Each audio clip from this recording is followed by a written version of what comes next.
Hello! Wondering how well a Roomba can clean carpet? Then stick around because in this video, we're going to put it to the ultimate test.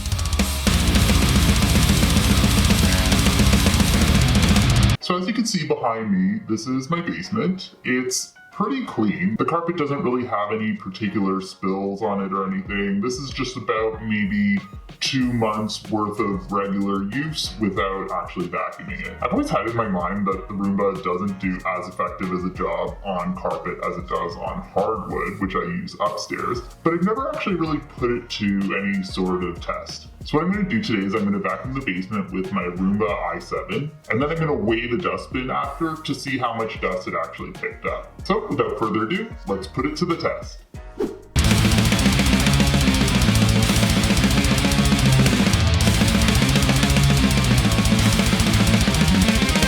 Okay, the Roomba's done now, and holy crap did it do a good job. I definitely took it for granted when I used to run it more regularly, now that I let a whole bunch of time pass before running it again. Even though the carpet looked like it was clean already, it picked up so much dust. I actually had to come down about 5 or 6 times while it was running to unclog it because the dustbin kept being full, just because there was so much debris all over the carpet for the Roomba to pick up. I weighed it on the scale and it picked up 9 grams, which you can see right here is a ton of dust. I should also mention that I have 2 cats as well, so that definitely adds some dander and fur to the mix. So, I mean, the fact that I had to keep helping it out a little bit and emptying the dustbin might initially detract from the idea of the Roomba being good for the carpet.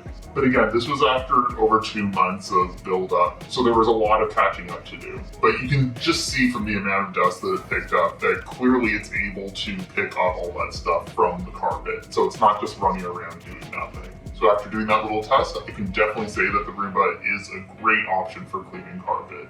Let's do a little poll here. How often do you vacuum your carpet at home? Let me know in the comments. Thank you so much for watching this video, and I'll see you next time. Bye!